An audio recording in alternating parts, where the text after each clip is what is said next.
Good evening, everyone. As you know, today's topic is anxiety dreams or dreams of anxiety. We have had a number of discussions on dreams as they are explained or depicted in Buddhist literature. They are, first of all, let me mention there are 4 types of dreams that you come across in Buddhist literature. First of all, I would mention all the 4 types for recording purpose. First type is dreams of anxiety or anxiety dreams.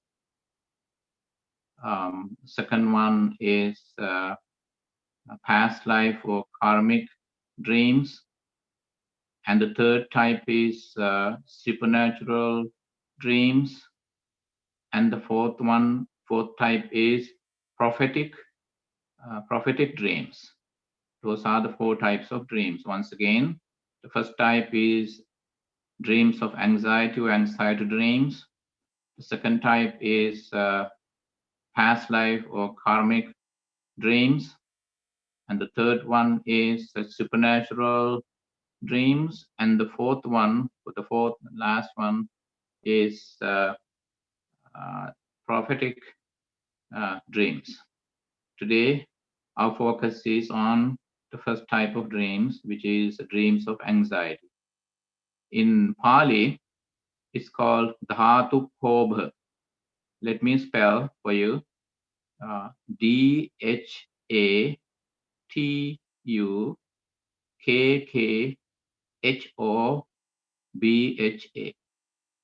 DHATUKKHOBHA. Dhatu Kobha. Meaning, the Pali term for dreams is Supina. SUPINA, Supina. SUPINA, Supina. Dhatu Kobha Supina, meaning dreams of anxiety. Now, this is any type of these dreams, supinas, could be a one-time dream or a recurring dream. Whichever the type of dreams occurs just once, it would be a matter of no concern. Whereas if any type of dreams is a recurring dream, then it could be a matter of concern, because when dreams recur or come again and again means they are trying to give you a certain message. Today our focus is on the first type, Dhatu Kobha Supina, dreams of anxiety. This is of all these 4 types. This is the most general type of dreams. By the way, while there are these 4 dreams, could be, while they have their own characteristics, their own reasons behind why they come, why they occur. At times it could be a mixed dream. For example, it could be a mixture of the dreams could be a mixture of a anxiety dream and a karmic or past life dream. The first one here is Dhatu Kobha Supina or anxiety dreams. Now, this is the most general type of dreams. Most people have this type of dreams, the first type of dreams, Dhatu Kobha Supina or anxiety dreams. So the reason, there are a few reasons behind. It is due to, it could be due to mental or emotional turbulence or bodily or physical turbulence. Turbulence means emotional means you are emotionally shaky, or you are mentally shaky, or you are you are going through some problems in your physical body. So when it comes to an emotional turbulence or mental turbulence could be due to a certain like stress, frustration, depression, and then ambitions, fear, uh, so lust, jealousy, ill will. There could be numerous reasons for these anxiety dreams. What is anxiety? Anxiety is a kind of restlessness because of which you can focus on daily life activities. Depending on the degree of anxiety, it could be something normal. It could require some counseling or in certain cases, some psychiatric treatments as well. And anxiety could develop into a disorder as well. So, and we are not going to talk about different types of anxiety here. We are going to talk about anxiety in general and how they contribute towards the first type of dreams. And we can touch upon certain examples so that we can have a more clear idea of anxiety dreams. If a student is going to have his final exams in a few weeks, probably in 2 weeks' time, the student may encounter an anxiety dreams maybe just once. If it happens just once, then it is nothing to worry about. Of course, why I said that worry, because certain dreams we need to worry about certain dreams because they are trying to tell us something. Dreams try to tell us something. They try to pass a message to us. Now, if the student who is going to have his final exams in 2 weeks' time have been anxiety dreams again in the same, almost the same dream again and again, hence a recurrent dream. So he or she is having a recurring anxiety dream.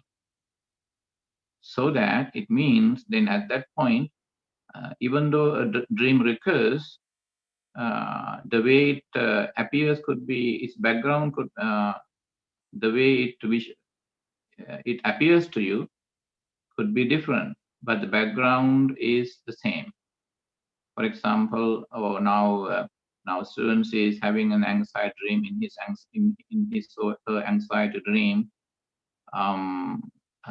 So he or she is now walking into the exam hall where the test center, and then so when everyone is almost there and the students feel and then the exam is about to start, and then or maybe the students is making it a little late to the test center or the exam place, and then all of a sudden the security whosoever guarding the door and come to the student and say, hey, you are not welcome because you are too late, and go away, and you are not supposed to take the exam.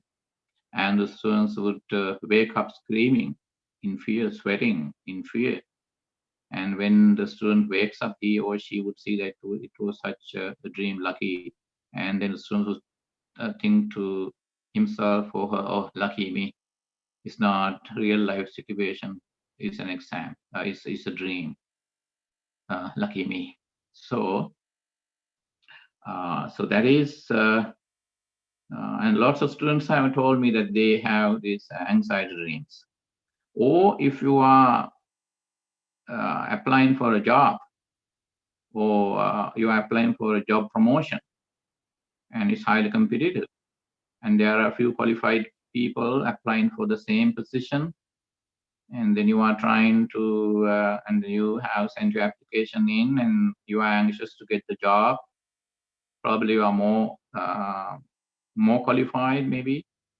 Let's say, suppose you are more qualified, and everyone else is not as qualified as you are. So, and then you are having tomorrow is a job interview, and tonight you may have an anxiety dream, The dream would be like this. You are walking to the interview room, and there's a panel of officers, directors from the company that you are planning to get the job promotion, and then you know them. And then so as you enter the, and then there are others, and then so that you line up for the interview, and everyone getting interviewed are now walking away from the interview room smiling. And whereas when you enter, when you take the seat, and then interview board of officers interviewing you, asking you to take your seat, and then as you are doing so, and then you are now about to, then you are now, and everyone is staring at you, and you are scanning around, and you look into everyone's face before you, and all of a sudden their faces turn red or blue. Their faces, they are well dressed, professionally dressed up, but you, and their faces now turn into that of a monster. And all of a sudden teeth come out, their eyes turn red, and they turn into like demons, monsters. And then all of a sudden, instead of asking you the first question, whosoever is supposed to ask you the first question, and he's extending his hand to you and then touching your belly, and then so that he removes your head, he removes your head, break off your body, and so that then he's beginning to swallow your head, and you still see that. What a scary dream, and you wake up screaming. If in case there is someone else sleeping in your room, would get frightened too, and then someone would wake you up, and that's only then do you notice that it was not real. It was such a scary dream, anxiety dream, and that dream is nothing to do with any type of dreams like supernatural. It is your own fear. It is your own anxiety due to fear, fear of facing the interview, or due to insecurity, because you are not sure you're going to get the job, you're not going to get selected, and that you had that dream. It's an anxiety dream. And according to Buddhist literature, at this point, I would like to just touch upon the Pali term as well, Dhatu Kobha. Once again, let me spell that for you again. DHA TUKKHOBHA.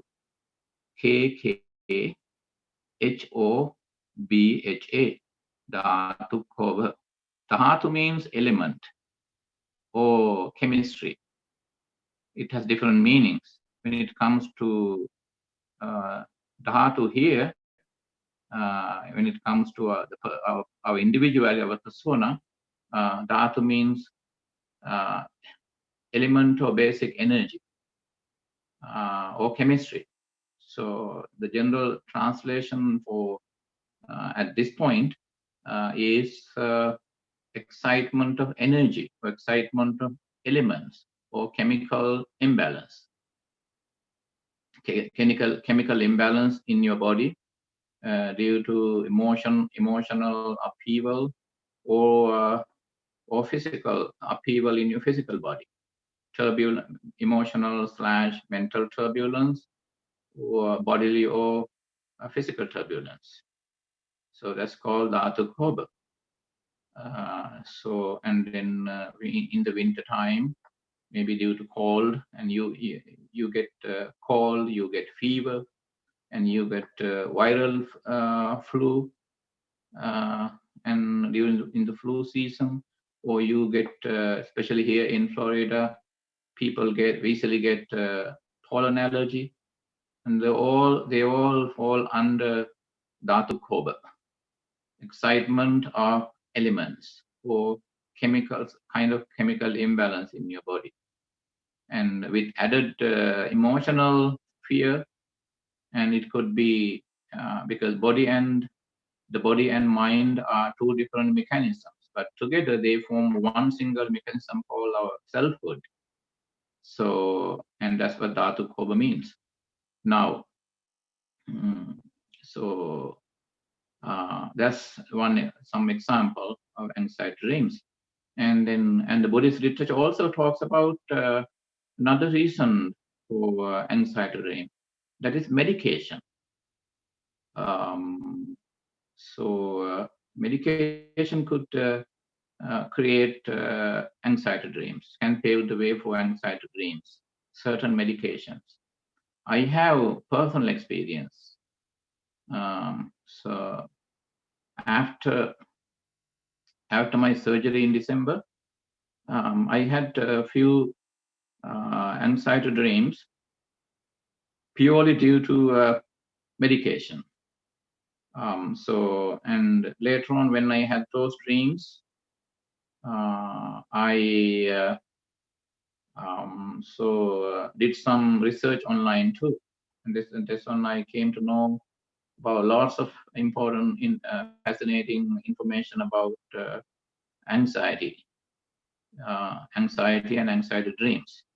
Now, because my body had to bear lots of painkillers, so that due to painkillers, anesthesia, and then what else? Antibiotics, and medication for infections. So due to those medications, I had some anxiety dreams. Once I had one scary anxiety dream. That was the second night of my surgery, second night after surgery.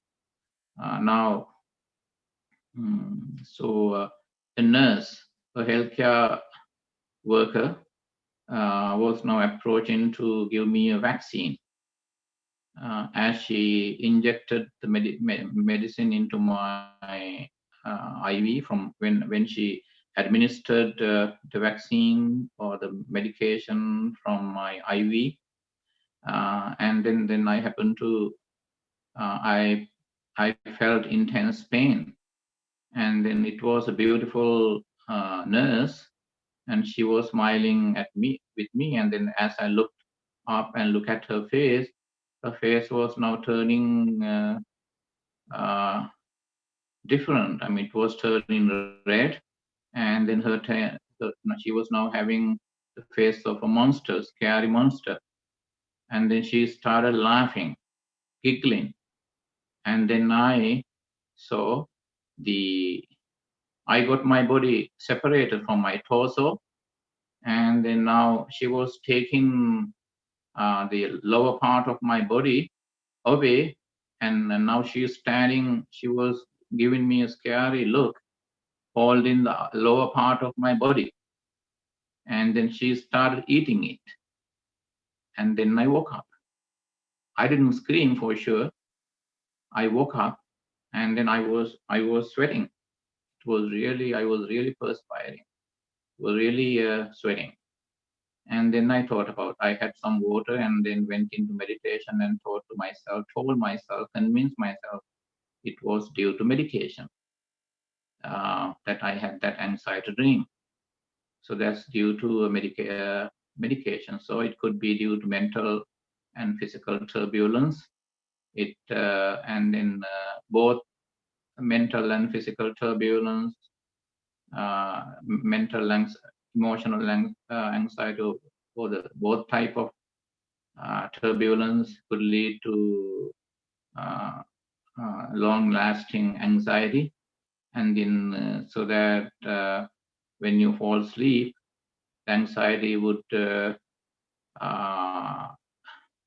give you lead to pave the way for some dreams in your threshold consciousness. And and then I did some research as well online, and then I came across what is called the surgery anxiety, pre-surgery anxiety and post-surgery anxiety, and that dream was part of my post-surgery anxiety.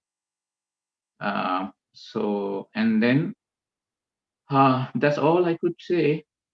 I would like to welcome questions now, in case you have some questions, because the topic is very small, and then I never want to confuse you with by sharing too much literature corresponding to this first type of dreams. Once again, it's called anxiety dreams or dreams of anxiety, and the Pali word is Dhatu Kobha, DHATU Dhatu Kobha, and the Pali term for dreams is Supina, SUPINA. Are there any questions? Please ask me. We have a few minutes. Bhante, this is Lasantha. So, amongst the four different types of dreams that you explained, what are the discerning factors amongst them so that I don't. Could you increase the volume? I don't hear you. can you hear me now? Now a bit better. Okay. Okay. Bhante, Okay. okay. No, I was asking, among the four types of dreams, how would you, how would oneself discern amongst the four, Mm-hmm. so that you know what kind of dream we are having, or if you even remember some of the dreams? Yeah. Actually, it's an excellent question. Most of my friends keep a dream diary or dream journal, and then because some of the dreams you wouldn't remember as you wake up, you wouldn't remember any of them. But once, if you do remember those dreams, when you are unable to, if you are not in a position to interpret those dreams, it's better to have a discussion with someone who has some knowledge in dream psychology. Because they give you the dreams may be trying to give you a very important message. So then, is there a differentiation between dreams that you remember? Some you vividly remember even after you wake up, and others you just don't. Is there a Hmm. difference between Oh those two yeah. elements? Actually, if you it's based on the time as well.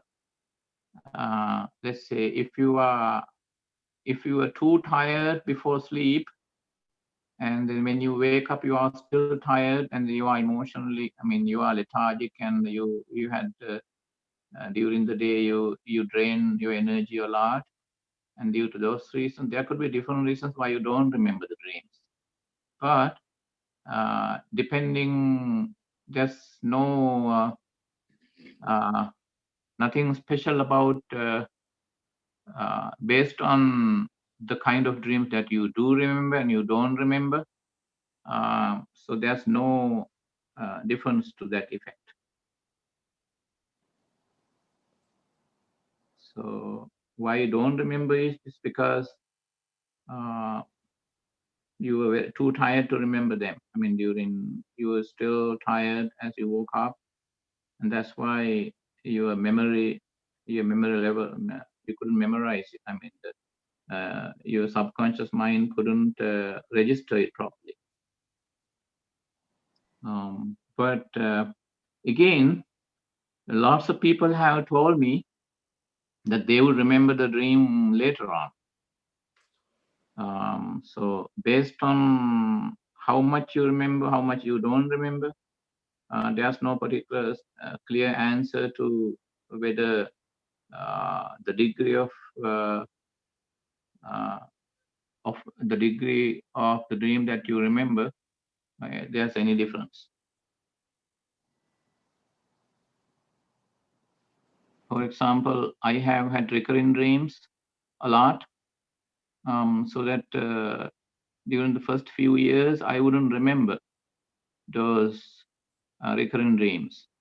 And later, when the dreams continue to come back, I could remember some of them.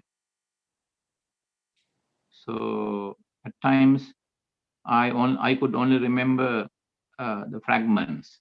We call the dream fragments. I could only remember certain aspect of the dreams, certain areas of the dream. Then I would journal them. I would keep a diary of a sort, and so that later on, uh, when I read my dream notes again and again, all of a sudden, my brain helped me to remember more of those dreams later on. So based on how much you remember, you wouldn't say whether they are more important or less important.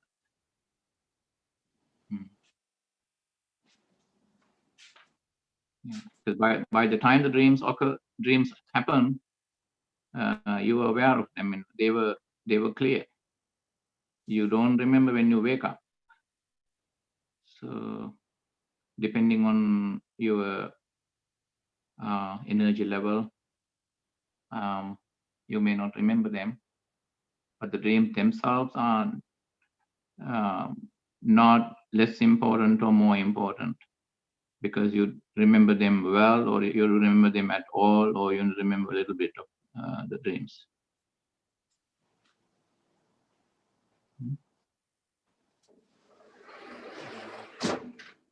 I wonder I answered that question. Yes, thank you, Bhante. Okay.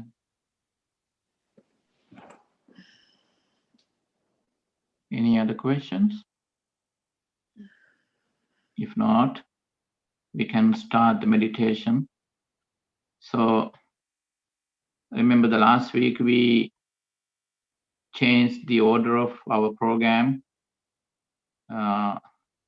What we did up until last Friday was that we would first meditate during the first 45 minutes, and then we would have the talk and then Q&A. But so from last week, Friday onwards, we start the talk right away, and then followed by a question and answer session. And then the last step would be meditation. Now we will start the meditation after the initial guidance. I will end the program and take as much time as you wish to do your own meditation, and at your own pace. You can stick your own level of meditation, the kind of meditation, whatever kind of meditation you have been doing. It could be samatha, calm meditation, or insight or vipassana meditation. That being said, let's start the meditation now.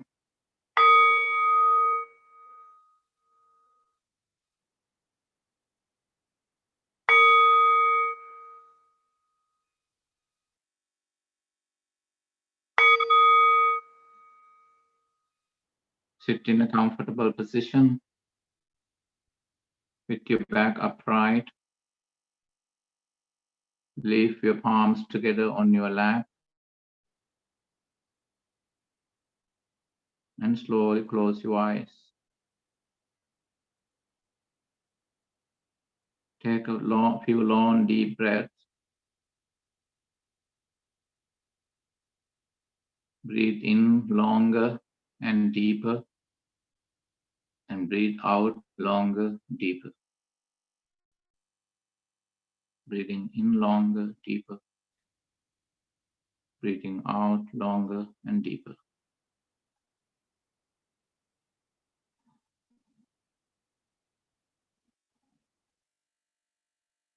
And let's bring our attention to the nostrils. That's where the incoming breath begins and the outgoing breath ends. You are experienced meditators. I'm just sharing this initial guidelines in case some of you still need to know them.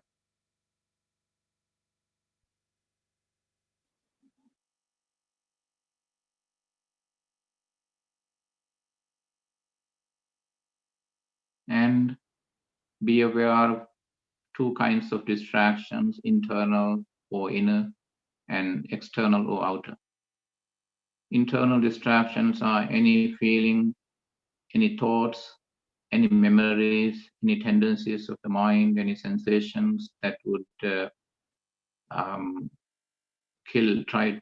your focus, that would try to take you away, take your attention away. And our external distractions are sound, sounds, noise from immediate surroundings.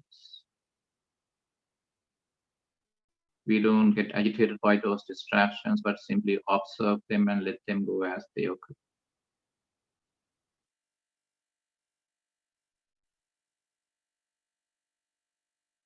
And at the same time, there could be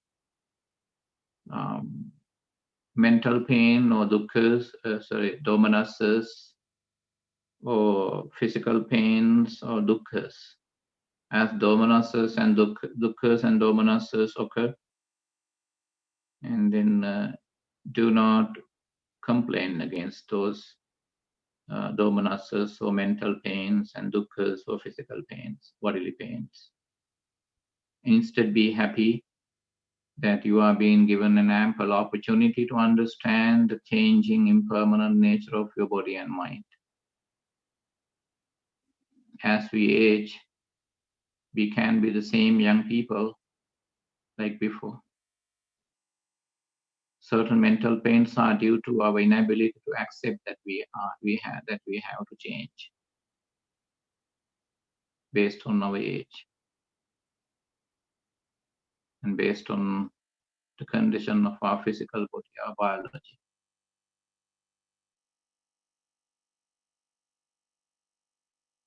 As those, in case you encounter such pains during the meditation, instead of complaining against them, be happy. Be extremely happy that you are having an ample opportunity to understand the impermanent nature, the changing nature of our body and mind, our selfhood.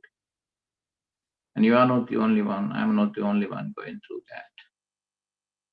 Probably we have a better chance to understand the nature of our body and mind, thanks to our spirituality, thanks to our knowledge, our wisdom.